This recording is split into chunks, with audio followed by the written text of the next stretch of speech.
Creo que ya todo el mundo reconoce, desde posiciones políticas distintas, que en España hay una crisis de régimen.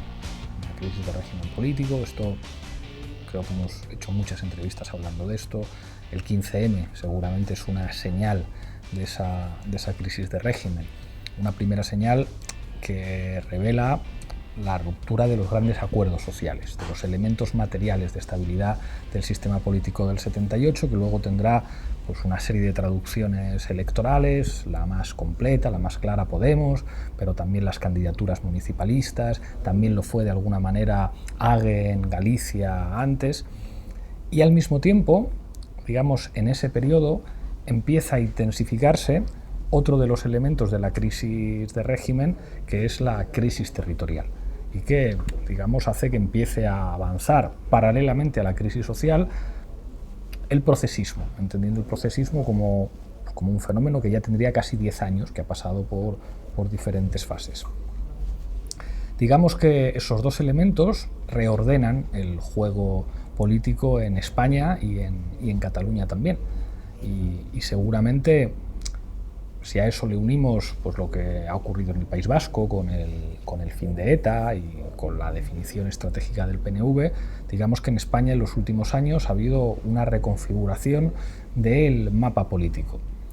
Durante mucho tiempo, digamos, y eso tiene que ver con la emergencia de Podemos, de alguna forma los nuevos temas en el escenario político español tenían que ver con cuestiones económicas, con la desigualdad y tenían que ver con la corrupción. Eso es lo que además hace que se introduzcan nuevas palabras en el lenguaje político español y digamos, nuevas agendas. En el último año, digamos, la llegada del procesismo a un punto, yo creo que definitivo en términos históricos, cuando la batalla no es específicamente política, no es específicamente una batalla por el relato, sino que es, digamos, una batalla que implica ya la judicialización de ese conflicto, entendiendo judicialización en sentido amplio, incluyendo un tribunal muy político como es el Tribunal Constitucional.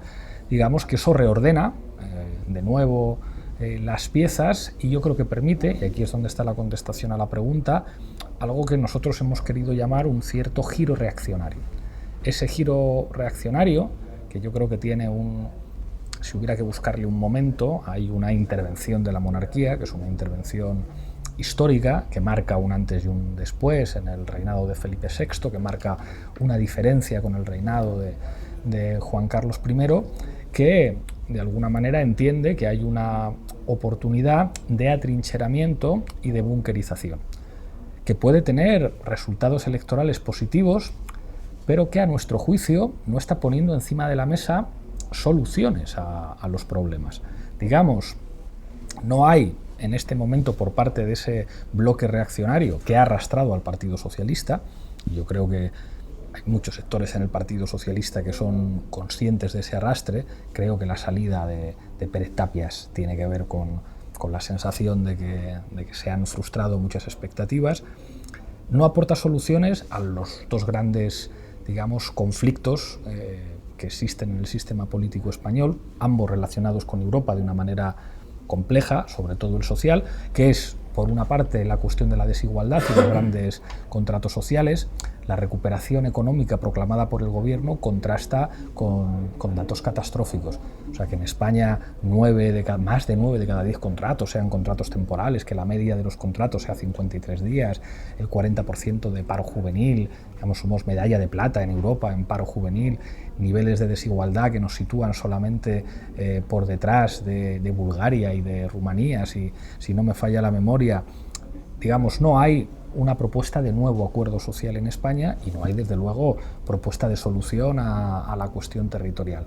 Y, sin embargo, sí se está dando, digamos, un giro de posiciones reaccionarias que tiene que ver con la dinámica de la guerra de banderas, que tiene que ver con la pelea en el marco de sectores muy de derechas en España por ver quién es el partido alfa de la derecha española, entre Ciudadanos y Partido Popular, que era algo difícil de imaginar hace tiempo, y es un escenario complicado, un escenario difícil en el que a nosotros creo que nos toca tomar la iniciativa en un escenario que es complicado y creo que eso es lo que tenemos que hacer.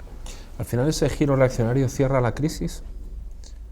Al contrario, o sea, yo creo que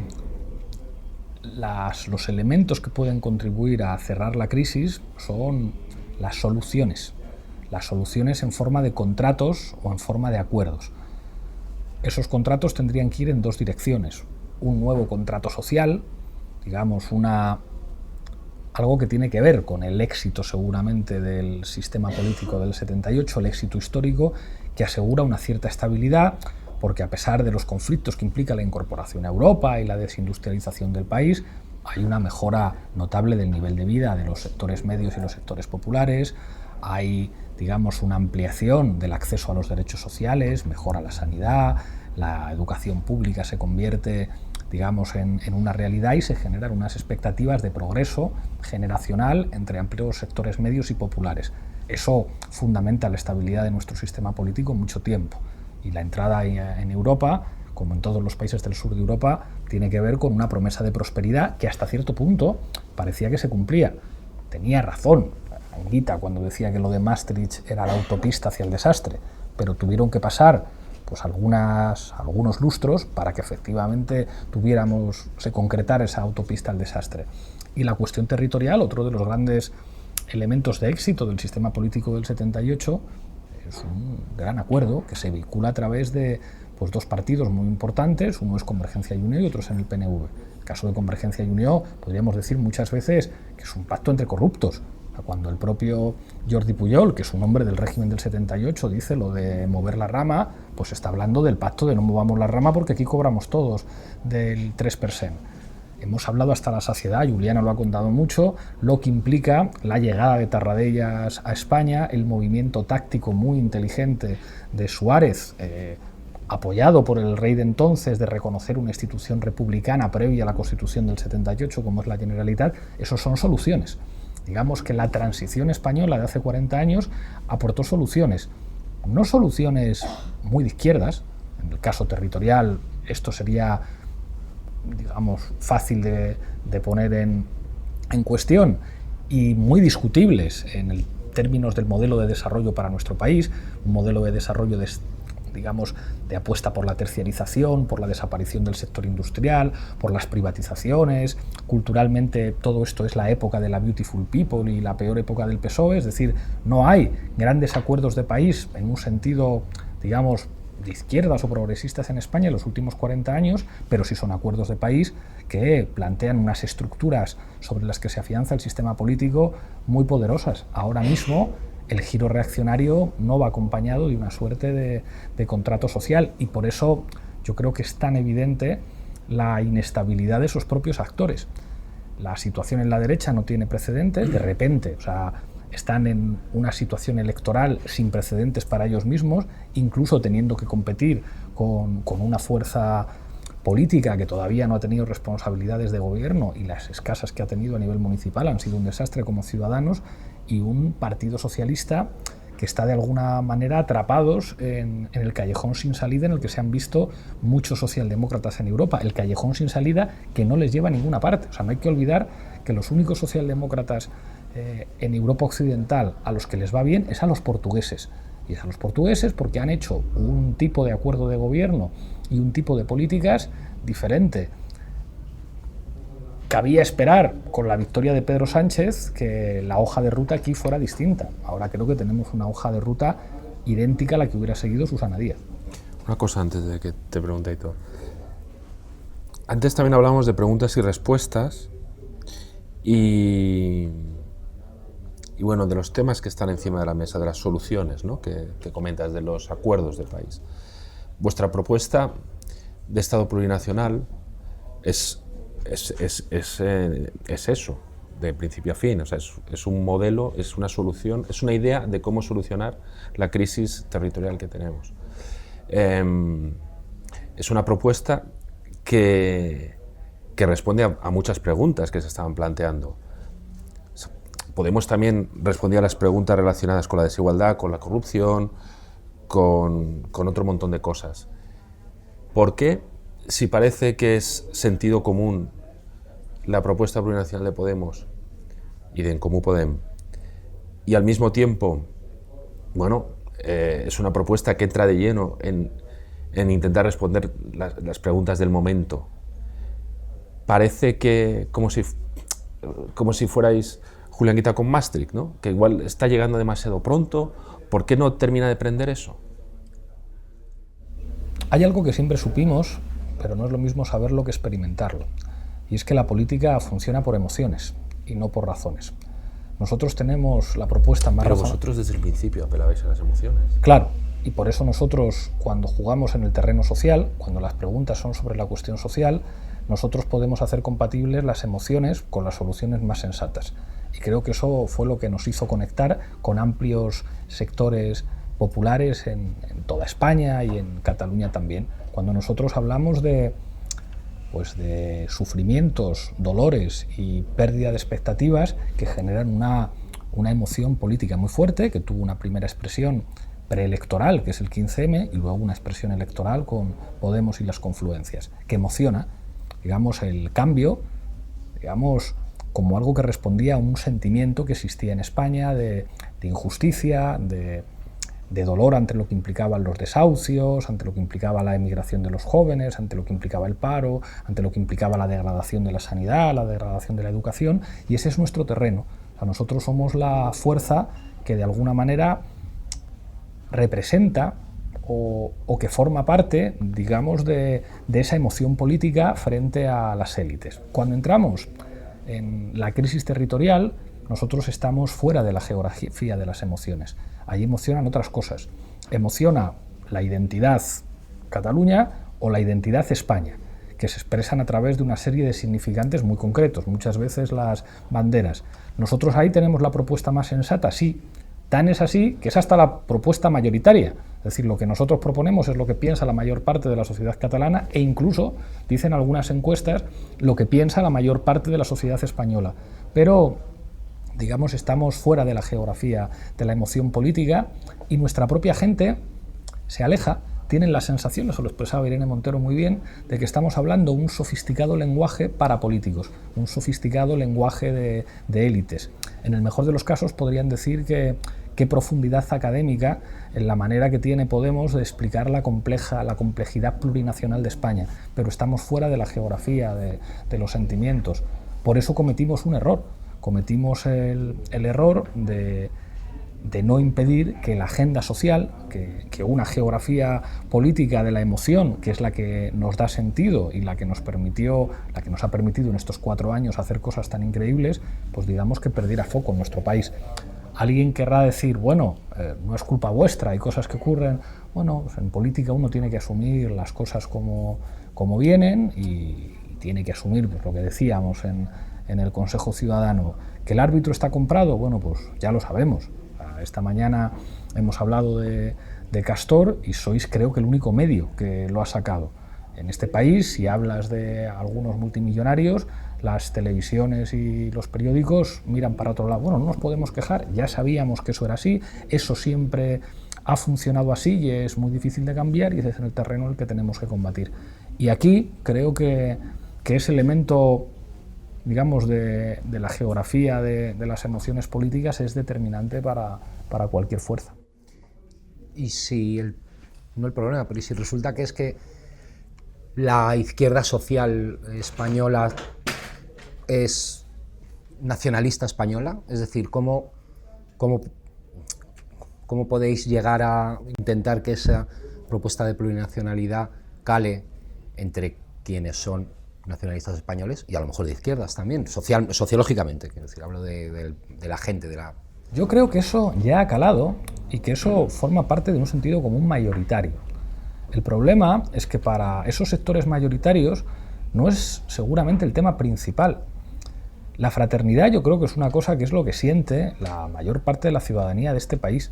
Creo que a la mayor parte de los ciudadanos de este país no les genera un conflicto particular, digamos, que gente de territorios del mismo estado, diferentes al que ellos viven, tengan sentimientos y se identifiquen con símbolos distintos. Pero seguramente los temas que les emocionan y que les llevan a una movilización forman parte de otra geografía. Cuando escuchamos a la gente de Madrid en las plazas aplaudiendo a Ada Colau y a la gente de Barcelona aplaudiendo a Manuela Carmena, ahí creo que la pregunta fundamental no es yo me siento español o yo me siento catalán, sino yo soy de los que defiende los servicios públicos y de los que está contra los desahucios y de los que creen en una política más cercana a la gente, porque la pregunta es eso. Claro, si las preguntas son diferentes, si el tema fundamental no es, esto se habla mucho ahora, ¿cuál es el problema fundamental en Cataluña? ¿La investidura de Puigdemont o la situación de las personas dependientes en Cataluña? Bueno, pues si preguntas a los constructores de la agenda mediática te van a decir ¿de qué? O sea, ¿qué es la dependencia? Eso no existe. Existe la investidura de Puigdemont, claro. Esa es una geografía que nosotros tenemos que combatir, hablando de dependencia, hablando de niños catalanes que están estudiando en barracones.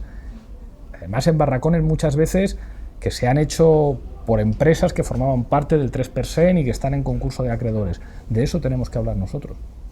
Hablaba antes del rey, del mensaje del 3 de octubre. En el Consejo Ciudadano del pasado sábado, de este no del anterior, usted lanzaba una pregunta que era ¿para qué sirve, ¿no? a los jóvenes sobre todo porque digamos que no participaron o no participamos en la transición, ¿no? ¿Para qué sirve hoy un rey o para qué sirve una monarquía en el siglo XXI? Aquel discurso del 3 de octubre, según a quien le preguntes, ¿fue un éxito de Felipe VI o un error? Porque estaba suscitado por emociones y no por un análisis quizá más mesurado de cuál debía ser su actuación. ¿Usted cree que se equivocó en aquel discurso? Creo que se equivocó y creo que en esos mismos sectores son conscientes. Lucía Méndez escribió un artículo que fue demoledor al respecto y creo que todo el mundo se ha dado cuenta de que cuando nosotros hablamos de esto no hay que insistir. A nosotros se nos atacan cuando sacamos determinados temas. Que sería un tema a priori favorable para que muchos quisieran polemizar con nosotros, es como no quieren entrar en el debate. Cada vez que nosotros decimos ¿para qué sirve la monarquía?, se mira para otro lado porque saben que es un debate que tiene ciertas implicaciones. Había había como dos esperanzas con respecto al discurso del rey en aquel momento, sintetizadas en dos periodistas muy importantes y muy listos de este país. Uno era Pedro J. y otro era Juliana. Pedro J., despreciaba al rey, decía este rey es un cobarde, este rey no da un puñetazo encima de la mesa, a ver si da un puñetazo encima de la mesa. Y Juliana decía, este rey va a ser más listo y va a salir en un discurso conciliador, va a decir que quiere escuchar a los catalanes, va a hablar en catalán y va a colocarse por encima de los actores políticos para ponérselo muy fácil a los sectores más conservadores del procesismo que iban a estar encantados de escuchar a un rey que dijera algo muy diferente a lo que decían Ciudadanos y el PP. Ganó Pedro J. O sea, si el rey tenía, dos muñequitos al lado, uno Juliana y uno Pedro J ganó y desde entonces, pues, es más monárquico el español que el ABC, que es una cosa que hace tiempo no ocurría, que era inimaginable. Recordemos cómo eran las líneas editoriales del mundo con respecto a la monarquía. Eso ha cambiado porque, el rey ha escuchado al asesor que yo creo que en este caso fue más torpe. Y al hacerlo, creo que ha puesto en cuestión el futuro, porque las monarquías son instituciones pensadas para durar mucho tiempo. Entonces, a veces hacer movimientos que pueden ser muy eficaces y muy efectivos durante unos meses, pero que inmediatamente te aísla, te aleja a sectores de la población muy importantes, para empezar una completa alienación, de extrañamiento en Cataluña, en el País Vasco, y por parte de una fuerza política que representa 5 millones de ciudadanos, eso nunca había ocurrido, y al mismo tiempo sin tener ninguna propuesta que hacer, pues creo que ha sido un error para sus propios intereses. El silencio de después y el silencio que han obligado a tener a los medios al respecto, es como no hablemos de la monarquía, creo que revela que se equivocó de asesor, que si hubiera escuchado a Juliana le hubiera ido mejor.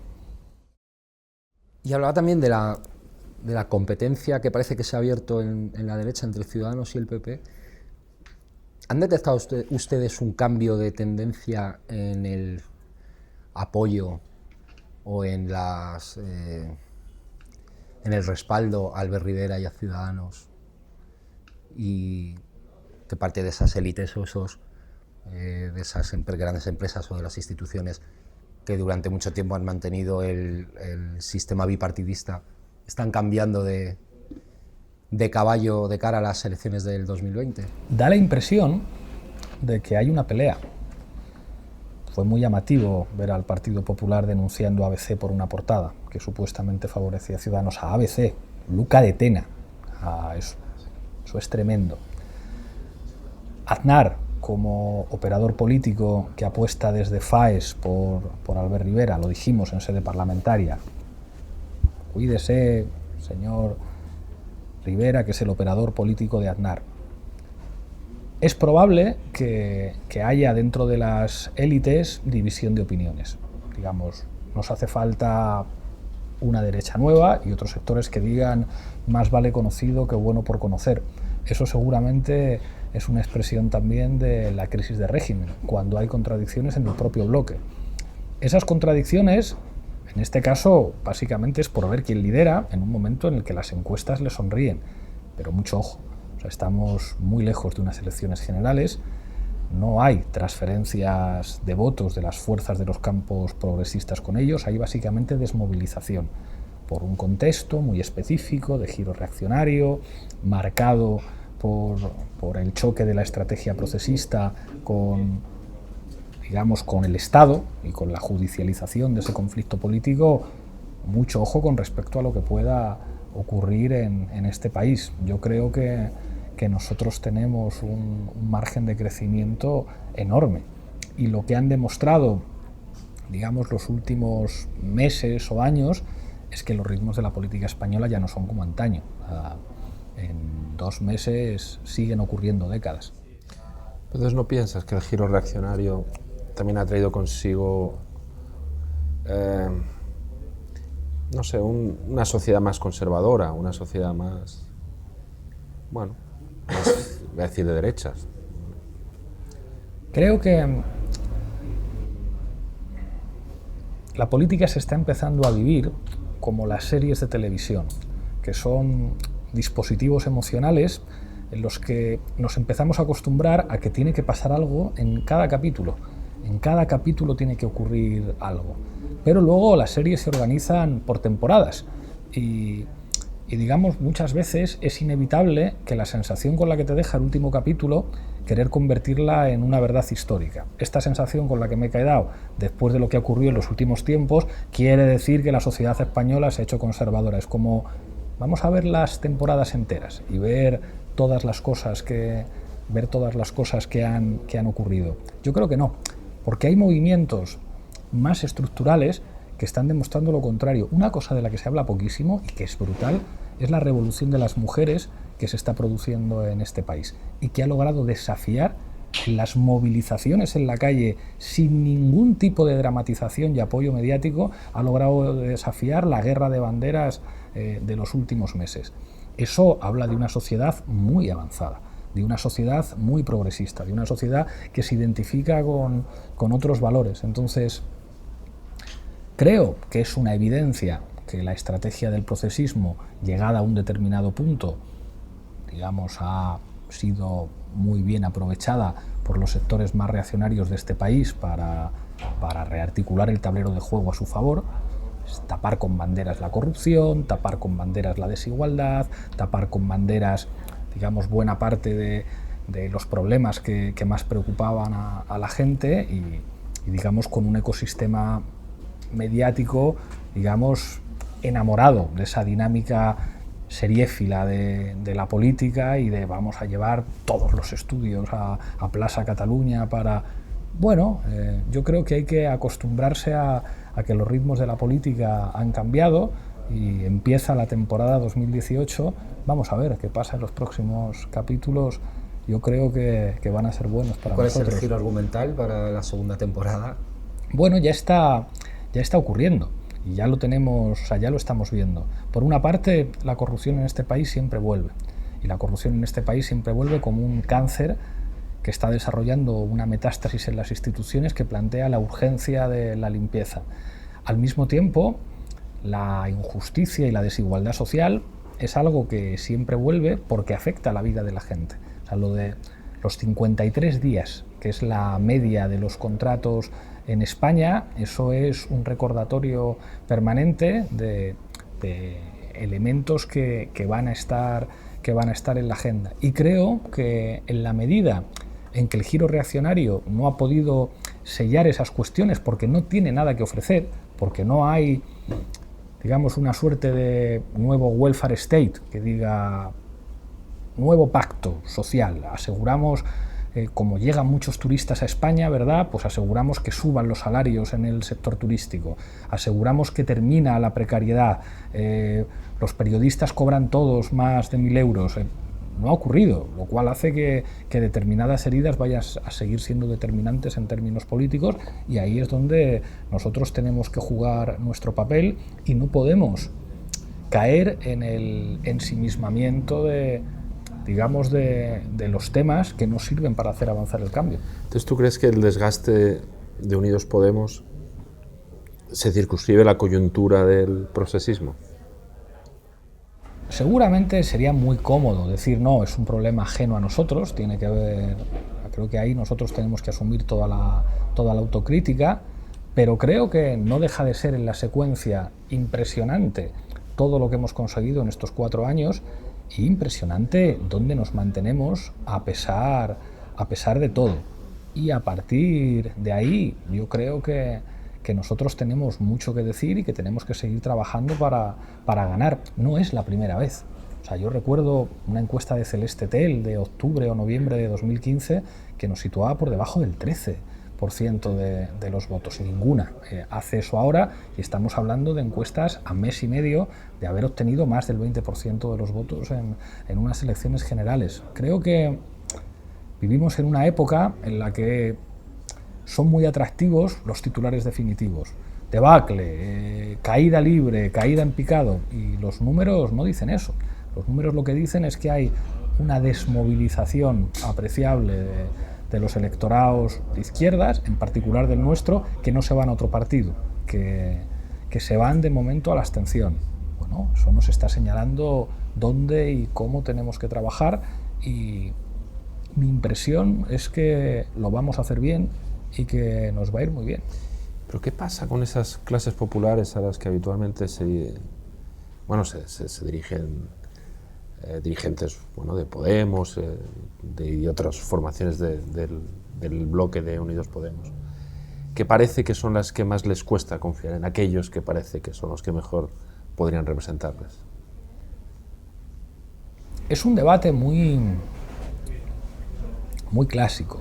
Y además es un voto que, como se ha visto, perdona que te interrumpa, en las catalanas perfectamente puede irse a Ciudadanos o puede buscar, como en Francia, soluciones en el Frente Nacional. Quiero decir, En España no va a pasar, a mi juicio. Creo que lo que ha ocurrido en Cataluña responde específicamente a ese ecosistema. Hay que estar muy atentos y hay que ser muy autocríticos con lo que ha representado el comportamiento electoral de las clases populares en Cataluña en esas elecciones. Ojo, tampoco es tan novedoso. Ya tenemos secuencias suficientes para ver cómo es el comportamiento electoral en unas generales, cómo es en unas catalanas y cómo es en unas municipales.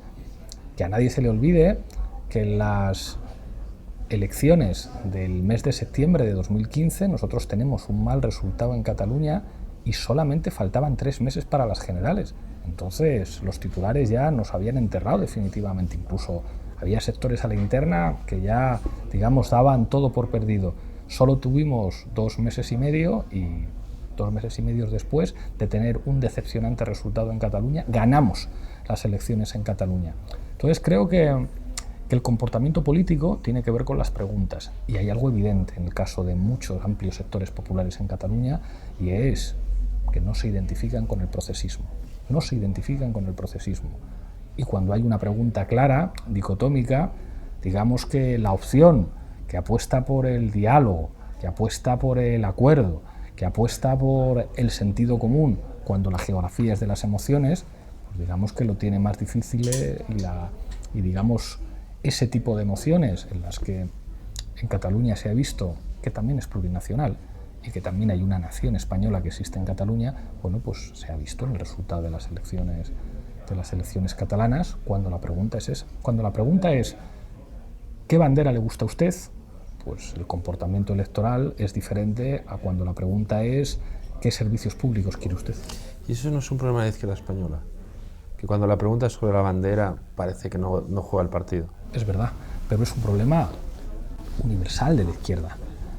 Digamos que, salvo en contextos coloniales en los que...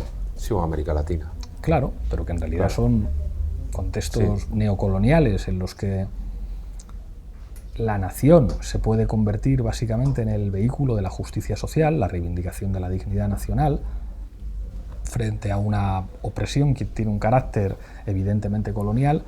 Entonces ahí opera mejor, pero en contextos de países occidentales son pequeños los casos en los que ese tipo de geografía emocional funcione bien para la izquierda. Yo siempre he sido un defensor de asumirla y creo que hemos contribuido a reivindicar la patria, a reivindicar el patriotismo y a reivindicar España. Nosotros lo hemos hecho siempre eso con, digamos, con una, ¿cómo decirlo?, con muchas dudas por parte de sectores de la izquierda más tradicional, que nosotros utilizáramos sin complejos palabras como patria o que reivindicáramos la historia de nuestro país como algo que tiene que servir para construir la identidad en el presente y en el futuro. Pero también estaba muy vinculado a la soberanía ante la austeridad, la soberanía por recuperación de derechos, la soberanía por la recuperación de una serie de elementos que se daban por perdidos tras la crisis económica. Ahora volvemos a lo de antes, claro. O sea, ahora todas esas preguntas cuesta ponerlas sobre la mesa, claro. Nuestra obligación es que esas preguntas estén sobre la mesa porque pensamos que siguen siendo las preguntas importantes. O sea, el otro día me dejó un poco tocado esta reunión. Tuve una reunión con familiares, o sea, con familias en situación de dependencia. Entonces te contaban pues, lo que significa tener un hijo con una enfermedad rara. Tener un hijo con una enfermedad rara quiere decir que siempre la mujer deja de trabajar, por lo tanto deja de cobrar un sueldo, por lo tanto deja de cotizar a la seguridad social. Tienen que pagar una barbaridad de gastos para poder atender a una niña o un niño en esa situación, recibiendo, cuando la reciben, ayudas completamente ridículas. Esas mujeres suelen tener problemas físicos, por lo que implica manejar a un niño o una niña que va creciendo. Claro, cuando te cuentan eso, o sea, y te lo están contando, y eso es la vida de miles de personas en este país, dices, mira, o sea, es que esto sigue siendo lo que explica cómo es la vida de alguien, de cientos de miles de compatriotas, desde que se levantan por la mañana hasta que se acuestan. Familias que están a veces sostenidas por la pensión del abuelo o la abuela. Familias que están viviendo con 600 o 700 euros al mes y en algunos casos ni eso. Todos esos temas son reales. Por mucho que salga Rajoy anunciando la recuperación económica o salgan los de Ciudadanos diciendo yo soy español, español, español, hay cientos de miles de españoles que sufren millones para llenar la nevera, para tener unos servicios públicos que les atiendan en condiciones de dignidad. Y nuestra obligación política es convertir toda esa realidad en poder político para cambiar las cosas. Y creo además que mirando la secuencia larga lo estamos consiguiendo. Los ayuntamientos del cambio son uno de los fenómenos políticos más importantes en los 40 años de democracia, últimos 40 años de democracia de nuestro país. Nunca había existido algo así, que una fuerza política en confluencia con otras como la nuestra estuviera gobernando Madrid, estuviera gobernando Barcelona, estuviera gobernando Cádiz, estuviera gobernando Coruña, Compostela, Ferrol, esté Compromís gobernando en Valencia. Y se han desarrollado una serie de políticas públicas dentro de los estrechos márgenes competenciales de los ayuntamientos y con la presión técnica y política de Montoro, que ha revelado ya para mucha gente que se puede gestionar lo público de una manera completamente distinta. Y esos gobiernos municipales se están consolidando. El gobierno es perfectamente consciente de ello. La máquina Montoro es una máquina que va precisamente para atacar a la alternativa política al PP en España que la estamos poniendo nosotros. Si además es algo que la gente lo sabe, es decir, ¿quiénes son la alternativa institucional? ¿Las comunidades en las que gobierna el Partido Socialista? Si lo son, es porque gobierna con otra gente, como en el caso de la Comunidad Valenciana o como en el caso de Castilla-La Mancha, pero son fundamentalmente los ayuntamientos los buques insignias de una capacidad de gestión eficaz alternativa. Y eso lo hemos conseguido teniendo una existencia de 4 años. Es como, bueno, o sea, a lo mejor no pudimos ganar las primeras elecciones generales a las que nos presentamos, pero creo que lo que hemos conseguido es impresionante. ¿Y no cree en el caso de Madrid, su enfrentamiento con Montoro, que cuando el gobierno se ha puesto firme, se ha impuesto al Ayuntamiento de Madrid? Claro, eso siempre va a ocurrir así. ¿Y eso no desincentiva? Digamos que en mayo de 2015, toda esa gente que llega a los ayuntamientos al grito de sí se puede, y 2 años después puede que la sensación que tenga mucha gente sea, pues es que en realidad no se puede porque hay instituciones superiores que te lo impiden. Total, y la sensación yo creo que de todo el mundo es, para que los cambios, digamos, puedan terminar de producirse, para que esto llegue más lejos, hay que ganar a nivel estatal. Es como los ayuntamientos lo van a tener mucho más difícil si no ganamos las elecciones y nos ponemos a gobernar. Y ese lleva siendo nuestro objetivo desde el principio.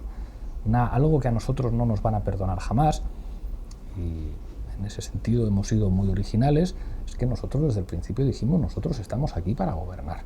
Nosotros no hemos venido a tocar la pandereta en el Parlamento. Nosotros venimos aquí a gobernar y estamos dispuestos a gobernar con otros, pero no a que otros nos digan, no, es que tú eres muy joven y me tienes que poner a mí para que gobierne yo. Desde el principio hemos querido gobernar porque sabemos que es la única manera de cambiar las cosas. Quien diga que se pueden cambiar las cosas sin gobernar, pues quizá le falte algo de experiencia política. Y eso en los ayuntamientos lo saben, que con un ministro como Montoro es mucho más difícil, y que si hay un enfrentamiento institucional, la administración jerárquicamente superior gana a la administración jerárquicamente inferior. Por eso los ayuntamientos se tienen que adaptar a los marcos que se establecen por arriba, y aún así, aún adaptándose, consiguen generar superávit, consiguen hacer una gestión mucho más eficiente, consiguen hacer políticas sociales como consecuencia de no robar y de extirpar la corrupción del funcionamiento administrativo. Pero claro, no basta. Digamos, la revolución democrática que se tiene que producir en España no se puede quedar en los ayuntamientos. Hay que entrar a gobernar comunidades autónomas, hay que revalidar los ayuntamientos y hay que entrar a la Moncloa, y estamos trabajando para ello. Y además, nuestros adversarios saben que eso es posible, porque si no habrían terminado los ataques. O sea, el hecho de que haya una artillería permanente que dispara contra nosotros, que anuncia cada día el enésimo hundimiento, Podemos se vuelve a hundir, Iglesias, no sé qué, si nosotros nos supusiéramos una posibilidad de estar gobernando en las próximas elecciones generales, se ocuparían de otra cosa, no nos prestarían tanta atención. Saben perfectamente además que nos estamos preparando mucho, y todas las balas recibidas que no te matan te hacen más fuerte. Ustedes, cuando al final Manuela Carmena optó por destituir a su concejal de Hacienda, Carlos Sánchez Mato, ustedes apoyaron públicamente la decisión de Manuela Carmena. ¿Temían que aquello que en 2015 se llamó el efecto Carmena pasara de estar de su lado a estar enfrente, y que eso supusiera un lastre o pusiera muchísimo más difícil ese objetivo 2019 de revalidar los ayuntamientos del cambio? Lo primero que quiero decir aquí, en honor a la verdad, es hay que agradecer a Carlos Sánchez Mato, haber sido el principal artífice de la exitosa política económica del Ayuntamiento de Madrid, y eso es así. Y creo que la crisis que se dio en el Ayuntamiento fue una mala noticia para todos, y ahí creo que todas las formaciones políticas que participan en Ahora Madrid y que participan del Ayuntamiento tendríamos que hacer la autocrítica para que algo así no vuelva a ocurrir nunca más. Es legítimo que haya debate interno y que haya diferentes posiciones en un equipo de gobierno. Creo que tenemos que adquirir la madurez suficiente para que esas legítimas divergencias respecto a cómo actuar se queden dentro y se tome una solución dentro, sea la que sea, y que después salga todo el mundo apoyando esa decisión. A partir de ahí, nosotros cumplimos con nuestra obligación, que es entender qué es lo que tiene aquí prioridad absoluta: el gobierno del cambio en Madrid. Y el gobierno del cambio en Madrid está simbolizado por la alcaldesa. Por lo tanto, creo que nuestra obligación es apoyar a la alcaldesa. Y hay que agradecer que Izquierda Unida hizo exactamente lo mismo. Es decir, disipamos todas las dudas, seguimos en el gobierno del cambio, Carlos sigue en otra posición, sigue Mauricio, estamos con Manuela y estamos con los gobiernos del cambio. Y a partir de ahí tenemos que ser autocríticos para decir: esto no nos puede volver a ocurrir nunca más. No se tiene que hablar nunca más en los periódicos de las diferencias que hay entre miembros del gobierno municipal. Esas diferencias las tienen que resolver ahí, y hacia afuera los madrileños tenemos que ver a nuestro ayuntamiento trabajar.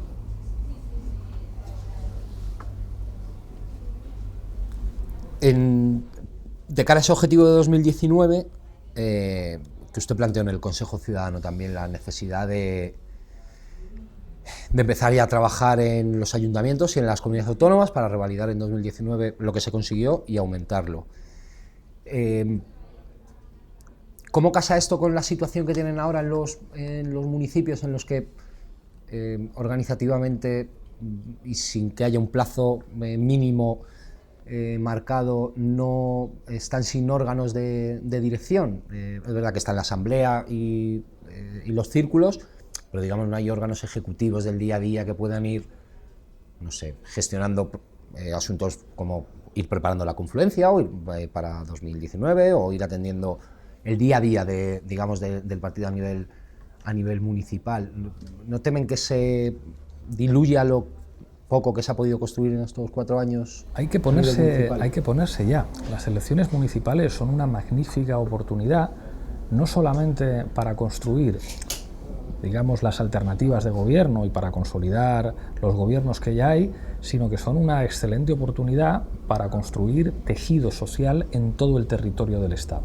Y eso para nosotros es una prioridad, y de hecho, esto no sé si es un anuncio nuevo que hago aquí, o sea, no sé si es una cosa que decidimos en el último Consejo Ciudadano, que no sé si hemos anunciado, pues lo anuncio aquí.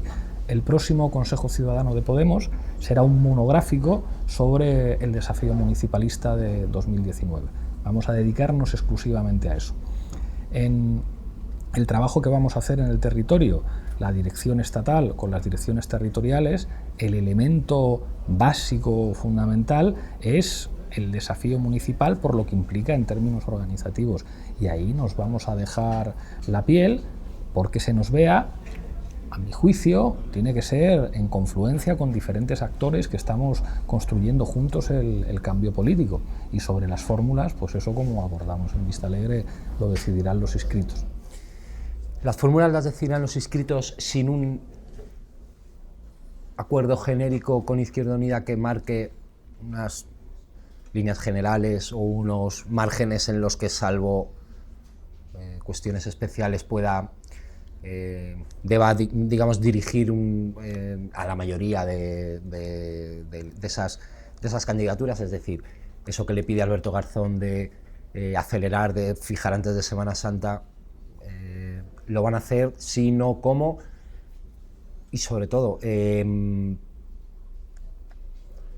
¿cómo quieren o cómo cree usted que se puede conjugar el hacer un acuerdo estatal, aunque sea político, aunque no sea de letra pequeña, con la independencia que las propias candidaturas ciudadanas y municipalistas de 2015 reclaman, ¿no? Sobre todo, pues no sé, en Galicia quizá no haya nadie que pueda obligar a las mareas a organizarse, porque aparte de las alcaldías tienen peso en Madrid, en otros sitios, ¿no? E incluso en Andalucía también hay algunos casos. En la Comunidad de Madrid, en muchos sitios, las candidaturas ciudadanas realmente se creen que son independientes de los partidos y quieren seguir así. ¿Cómo van a intentar conjugar todas esas...? Yo soy partidario de que redoblemos la apuesta. Yo soy partidario de que hablemos con Izquierda Unida y con ECUO y con los aliados en los territorios y digamos nuestra disposición es ganar las elecciones municipales en toda España. Y a partir de ahí, de esa disposición de trabajar juntos, de seguir construyendo ese bloque histórico de cambio, después digamos, la cuestión de las fórmulas específicas, pues ser respetuosos con lo que decidimos en Vistalegre y ser laicos, sabiendo que a lo mejor en sitios puede haber fórmulas distintas en unos con respecto a otros. Yo creo que eso es una cuestión secundaria. Lo que sí es importante, y ahí estoy de acuerdo con Garzón, es que nosotros digamos bien claro en toda España, vamos juntos para ganar las candidaturas, para ganar las elecciones municipales. Y las fórmulas específicas, no lo quiero llamar excepciones, sino la fórmula de cada lugar, eso es lo de menos. Lo claro es que tenemos que estar todos juntos, y yo ahí no tengo ninguna duda de que tenemos que trabajar para estar todos juntos. Creo que no nos perdonarían que no asumiéramos este desafío yendo con todo.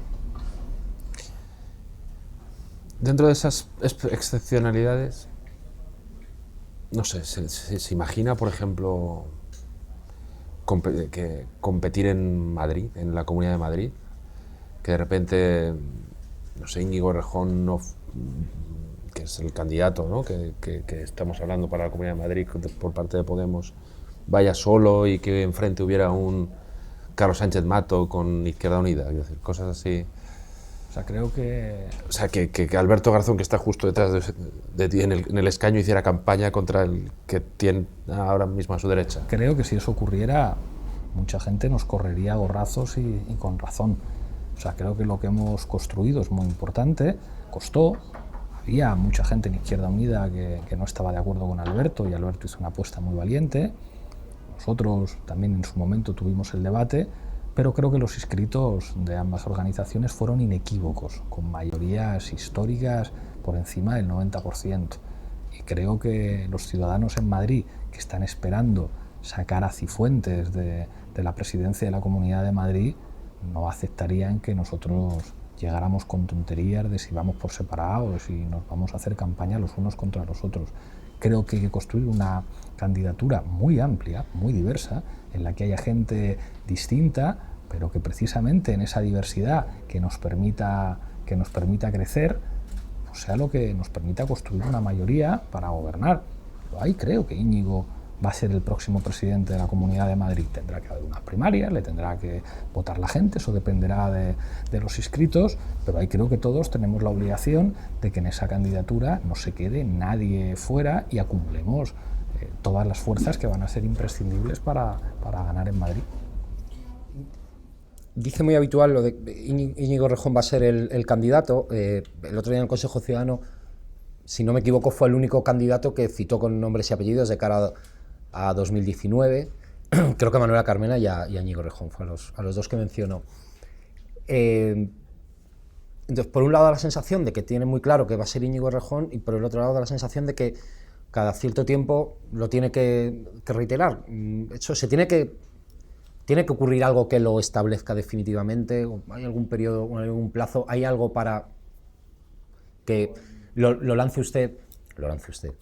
O la candidatura de Íñigo Errejón se lance más allá de lo que dijo usted en el Consejo Ciudadano del otro día, o las entrevistas en las que reitera que cree que Errejón va a ser el próximo presidente de la Comunidad de Madrid? Yo creo que todos los candidatos tienen que pasar por algo que es imprescindible, que son procesos de primarias. Pero hay muchos que yo creo que tienen que trabajar más allá de ese proceso de primarias. Yo quiero que Teresa Rodríguez sea la próxima presidenta de la Junta de Andalucía, y pues tendrá que presentarse en unas primarias, como las organicen en Andalucía y como lo hagan, pero creo que tienen que trabajar para ganar desde ya. Creo que José García Molina, que es el vicepresidente de Castilla-La Mancha, tiene que trabajar desde ya para que tengamos un resultado histórico en Castilla-La Mancha, aunque se tenga que presentar unas primarias y las tenga que ganar para ser el próximo candidato. Ada Colau tiene que seguir siendo alcaldesa de Barcelona, y a lo mejor hacen primarias en Barcelona en Comú para ver que... Yo creo que los procedimientos internos son secundarios, y que los que tenemos responsabilidades políticas tenemos que trabajar para ganar. Yo tengo que trabajar para ganar las elecciones a Rajoy y ser el próximo presidente del gobierno. Y claro que tendrá que haber unas primarias en Podemos, como las ha habido siempre. Pero uno no puede decir, no, hasta que no haya primarias no nos dedicamos a esto. Tenemos que dedicarnos todos desde ya, porque estamos ya a finales de enero de 2018, el tiempo pasa muy deprisa y nos tenemos que poner a trabajar todos y todas ya para el cambio. Y ahí yo creo que hay muchos nombres de compañeros y compañeras que... Bueno, que me parece muy obvio que van a jugar un papel muy importante, aunque lógicamente decidirán los inscritos quién está. Has mencionado antes el bloque histórico, este es un tema recurrente. Da la sensación de que está en un impasse la construcción de ese bloque histórico, ¿no? Después del empujón del 26J, también heredado de las alcaldías del cambio, etc. El trabajo parlamentario, bueno. Al final, muchas veces habéis comentado la idea de que imaginabas algo que fuera más allá del grupo parlamentario. Pero sigue siendo de momento solo un grupo parlamentario. Entonces, ¿hacia dónde va? Hay que avanzar y yo creo que hemos dado pasos. La relación que se ha creado en el grupo parlamentario es impresionante. El grupo parlamentario ha tejido unas confianzas y una sinergia, sobre todo desde que está Irene Montero al frente, con Yone Belarra, con Chema Guijarro y con Gloria Elizo, trabajando, digamos, codo a codo con Xavi. Ahora Xavi está en Cataluña, trabajando con Alberto y trabajando con Yolanda de Marea y con otros compañeros, que ha generado una confianza, digamos, dentro de ese espacio parlamentario que es muy importante. Hemos construido también otros espacios que nos han servido para vernos y debatir juntos. El espacio 2020 ya no es un espacio exclusivo de Podemos. Se ha establecido la costumbre de que en ese espacio pues, tiene que estar Izquierda Unida, tiene que estar Cataluña en Comú, tienen que venir compañeros de Marea. Yo creo que tenemos que seguir avanzando, que tenemos que seguir construyendo espacios de confianza política que nos sirvan para hacer cosas juntos, respetando también que luego las organizaciones quieren su visibilidad. Nosotros somos conscientes que cada vez que alguien hace algo con Podemos, pues se ve más a Podemos que a otros compañeros. Entonces esos compañeros, lógicamente, pues piden visibilidad, piden hacer cosas ellos solos para que se les vean, necesitan, como pues es normal, y nosotros tenemos que cuidar y proteger eso también. O sea, nosotros tenemos el privilegio de que nos hayan reconocido el liderazgo en un espacio que compartimos con otros compañeros. Yo soy el presidente del Grupo Confederal, soy el candidato a la presidencia de gente de mi partido y de gente de otros partidos también. Asumir eso implica una enorme generosidad, digamos, que garantice algo que yo creo que también necesitamos para ganar, y es que se vea nuestra propia pluralidad y se vea la diferencia de perfiles que tenemos. Pero yo, personalmente, y mi ejecutiva y mi Consejo Ciudadano lo comparte conmigo, soy partidario de profundizar en, digamos, espacios de ese bloque histórico a los que es fundamental traer a sectores sociales. El trabajo que vamos a desarrollar en los próximos meses, y ahí la Secretaría de Sociedad Civil y la de Organización van a trabajar mucho, tiene que ver con que nosotros nos vinculemos a sectores de la sociedad organizados que son fundamentales en ese bloque. Claro.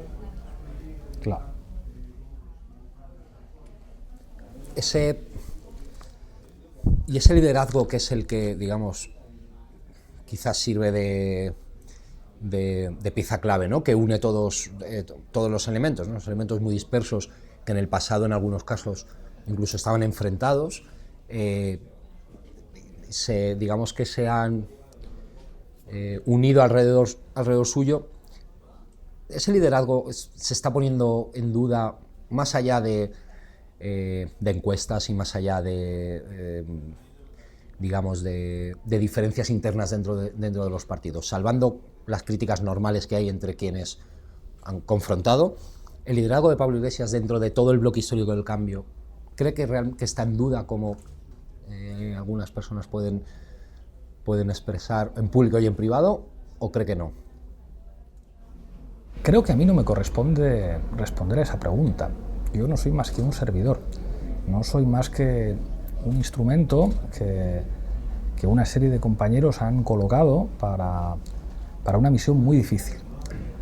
La prueba de que esa misión es tan difícil es que incluso cuando en Vistalegre 2, digamos, confrontaron legítimamente dos proyectos, uno de ellos ni siquiera quería confrontar la cuestión del liderazgo, porque es como, es que no quiero. Es decir, es que esa posición es tan difícil que es muy complicado lograr a alguien disponible para asumir ese rol. Digamos, ser secretario general de Podemos, ser presidente del Grupo Confederal de Podemos, es algo que tiene una serie de implicaciones sobre el ser humano que ocupa esa responsabilidad que muy poquitos están dispuestos a asumir. Yo estoy dispuesto a asumirlo y a seguir asumiéndolo, pero en el momento en el que los compañeros digan hay alguien que está dispuesto y que lo puede hacer mejor, vosotros que me conocéis un poco sabéis que eso a mí no me dolerá ni un poquito. Pero intuyo que mi papel es el que estoy jugando. Y de nuevo, creo que la prueba de que de momento tengo que ser yo es las baterías que coloca el adversario. El día en el que determinados medios empiecen a hablar bien de mí, seguramente ese día tendré que plantearme, a lo mejor hace falta que esté otra persona distinta. Y más allá de esas críticas que se dan por sentado, porque forman parte del día a día de una organización en la que hay que repartir muchas cosas y decidir muchas cosas, ¿hay alguien que en estos últimos meses, en estas últimas semanas, le haya expresado dudas sobre ese liderazgo? No, digamos, en mi entorno, o en los órganos, o en... Nadie me ha llamado para decirme una cosa así, pero si ocurriera me parecería perfectamente legítimo. Eso yo creo que tiene que formar parte del funcionamiento normal. O sea, yo no sé, supongo que el día que el director de vuestro periódico digáis, oye, debería ser otro, pues iréis y se lo diréis, como es normal. ¿O no?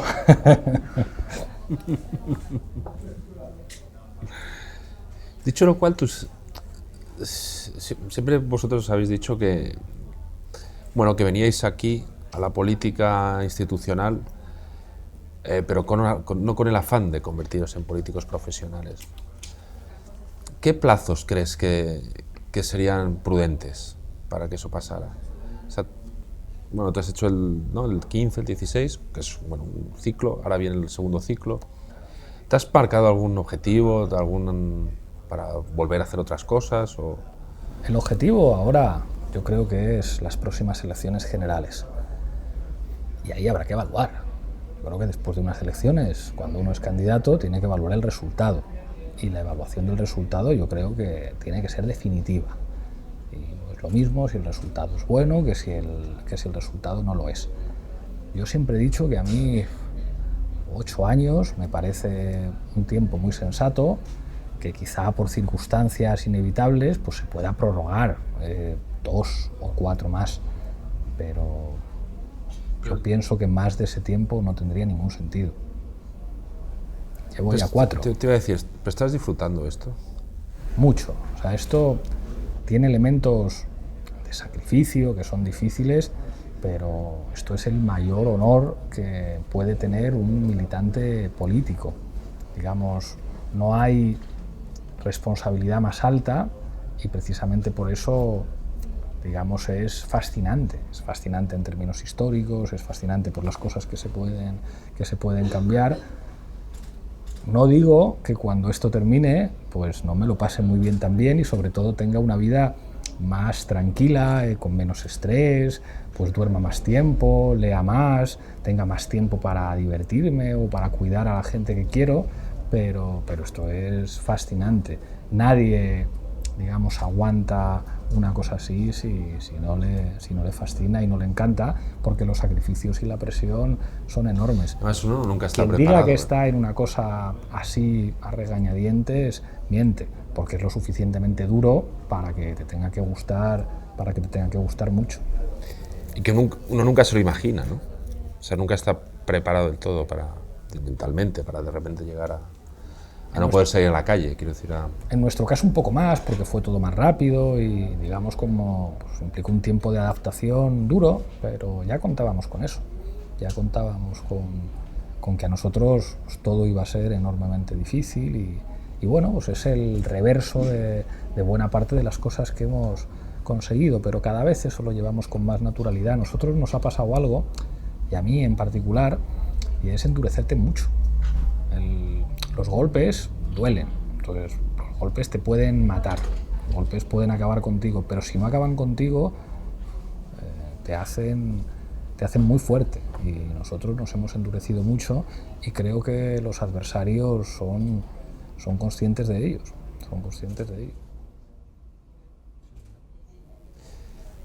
Estaba pensando, hablando de estas cosas, que luego muchas veces hablamos también de la cultura, del acompañamiento cultural, me estaba acordando que esta mañana Nega ha tuiteado un escrito defendiendo OT.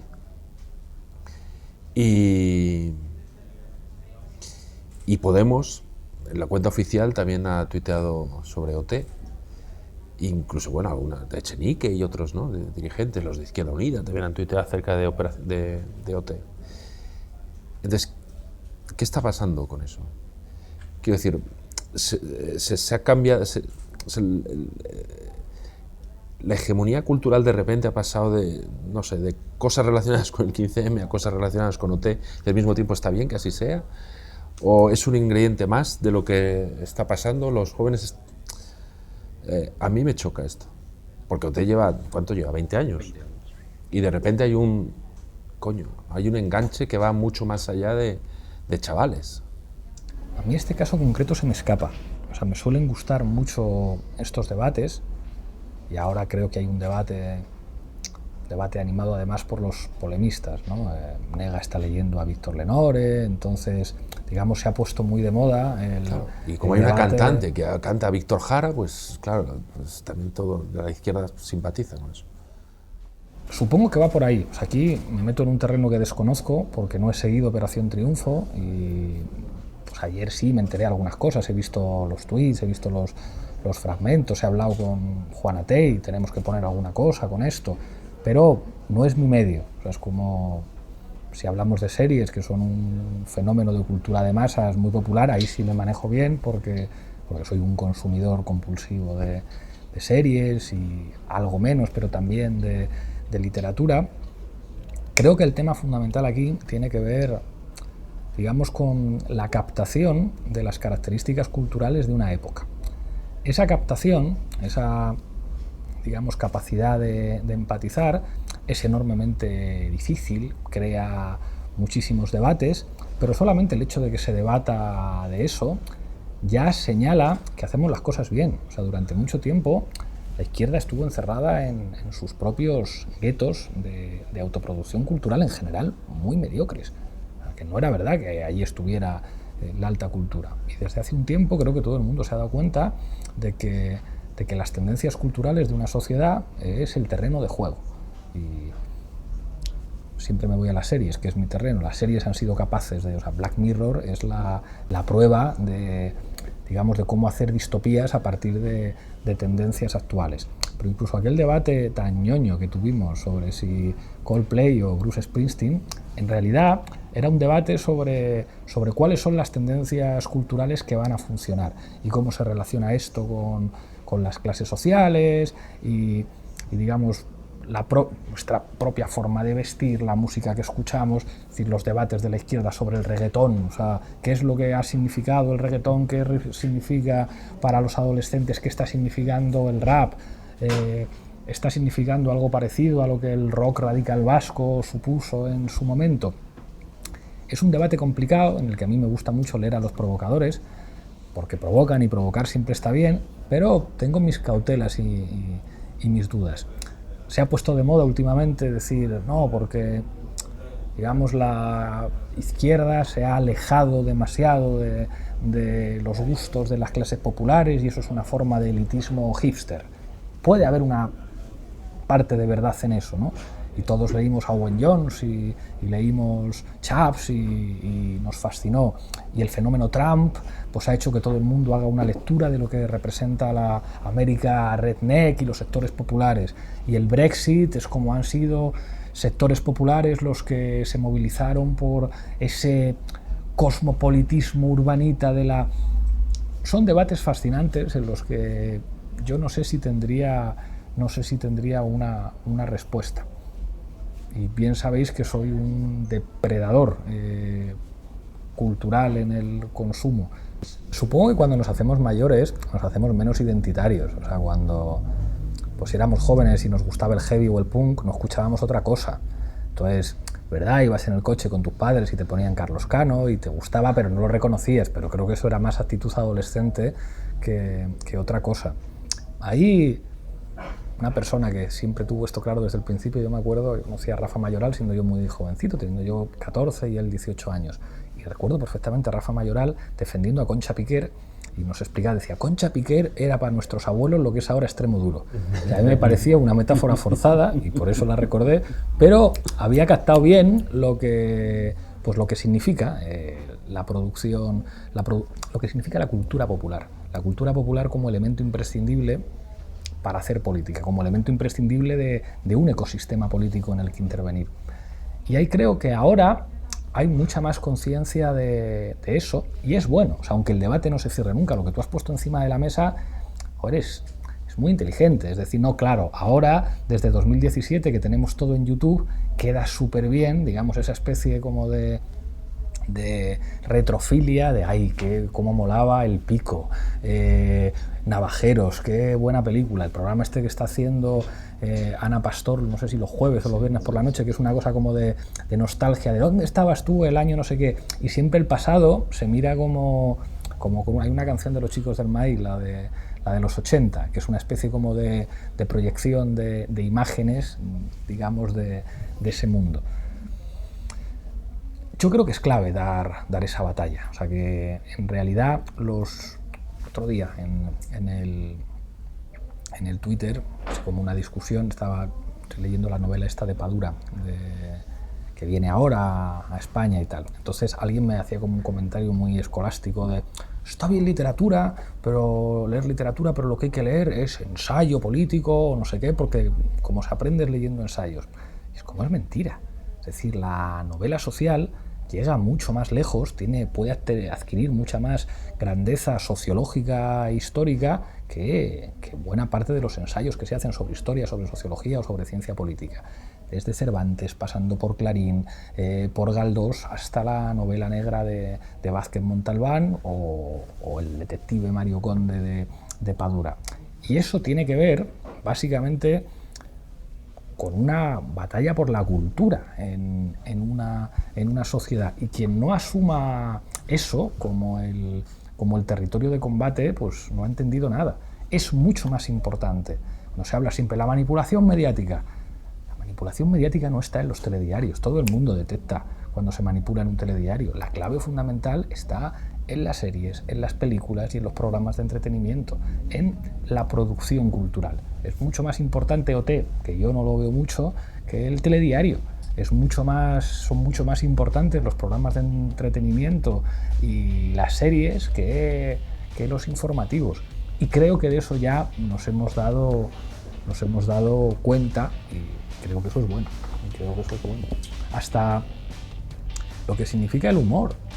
O sea, esa frase, fíjate que el intermedio ya lleva años, que es como, es un formato que lleva ya más de 10 años, que es como, creo que resisten bien porque no hay nada que le haga la competencia, pero cuando dicen lo de acabaron las noticias, ahora les contaremos la verdad, claro, es que funciona así, es que el humor y la caricatura es un dispositivo de comunicación mucho más importante que, o sea, lo que crean Facu y Miguelito hace más que nosotros en esta entrevista. Eso es así. Yo creo que tener conciencia de ello habla bien de la izquierda del siglo XXI.